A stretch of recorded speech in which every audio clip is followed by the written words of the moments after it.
Hi, my name's Laura Brandenburg from Bridging the Gap. And do you ever go to like boring, crazy, unproductive meetings? Do you want to be the business analyst that everybody wants on their project because you run the best possible meetings? Well, running a meeting is a skill. It's something you can learn. It's something you can master. And today I want to share just 5 tips with you for running a super productive working meeting that gets things done and encourages your stakeholders to actually show up on time, ask you to schedule meetings for them, and be excited when they see your name pop up on your calendar.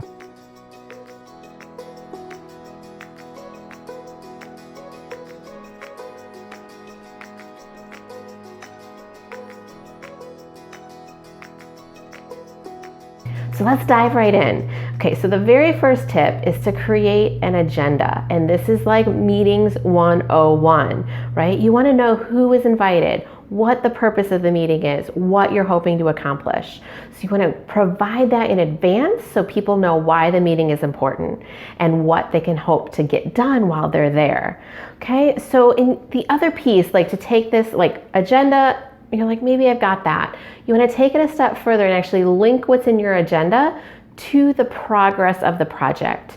So when we get this done, when we review this requirements deliverable, or when we make this decision about prioritization, then we are going to be able to take this step forward in the project and show how it's critical to moving the project forward. And so stakeholders see why their investment in time and energy in coming and showing up to the meeting and how that's going to be valuable to them. Okay, so tip number 2 is to prepare a deliverable.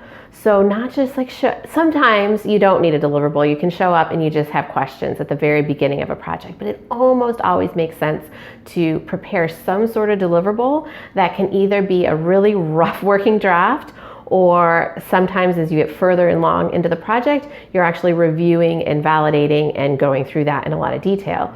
So examples might be a business process document, a use case document, a wireframe, a data model, and use that document to help organize the structure of the meeting.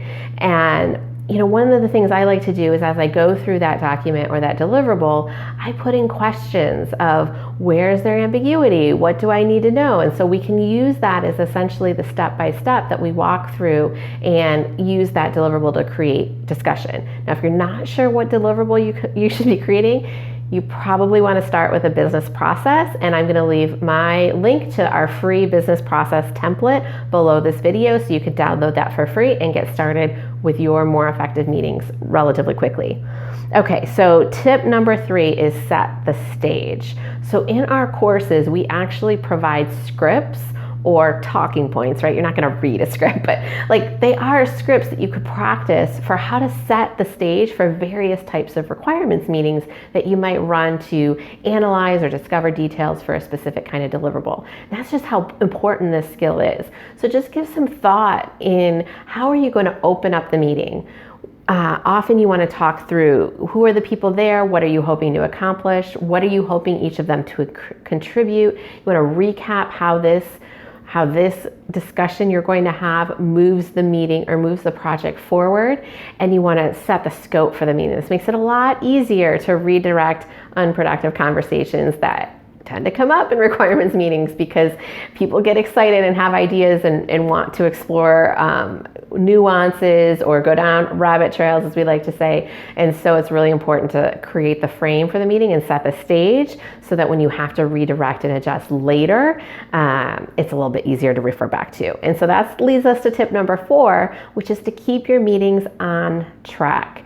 So when those side trails do come up, or when somebody starts, maybe going too deep into a technical discussion that's not really required, use an issues list or a tracking sheet to say, that's not critical to the outcome that we set for this meeting. I want to make sure that we can really accomplish what we set out to do today. So can I assign you an action item or put this on the issues list, and we'll make sure to come back to it later. So you do need to show that leadership ability as a business analyst to keep your meetings on track. It's what helps them helps ensure that you're consistently adding value, moving the meeting forward, and you're running the meetings that people definitely want to show up to because they know that you're going to organize it and make sure that what needs to get done gets done.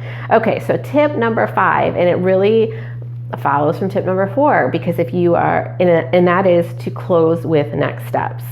So if you are gently redirecting or adding action items or capturing issues on an issues log, you want to make sure that you revisit what all of those next steps are at the end of the meeting, because people get really lost and forget and tend to get off, they're not like thinking about the next meeting they have to be to, and will they have time to use the bathroom in between, right? So reclose with next steps, recap what was decided, what are the open items, who's in charge of what. You want to send that out afterwards as well, but when you take a few minutes at the close of the meeting to really wrap things up, even if you don't accomplish the whole objective of what you set out to do, maybe you thought you could make a decision and you needed some more information, at least celebrate the progress that you've made, acknowledge the progress for everyone, and they're going to be like, oh right, we really did get something done in this meeting. And so there's an appreciation factor that goes into that. You're bringing awareness to it, which also helps cultivate their interest and desire to show up for your next meeting. So you're already planting the seed of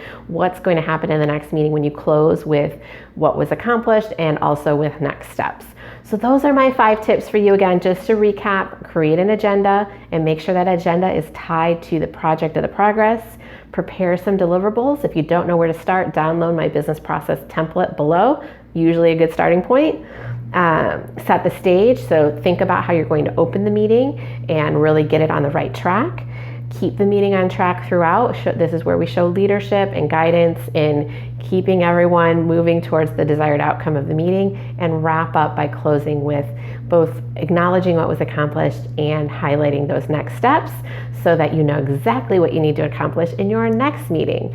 So I hope these tips help you. Leave a comment below. Let me know what adjustments you are going to be making to your meeting. I want to hear what you're going to apply from this free video.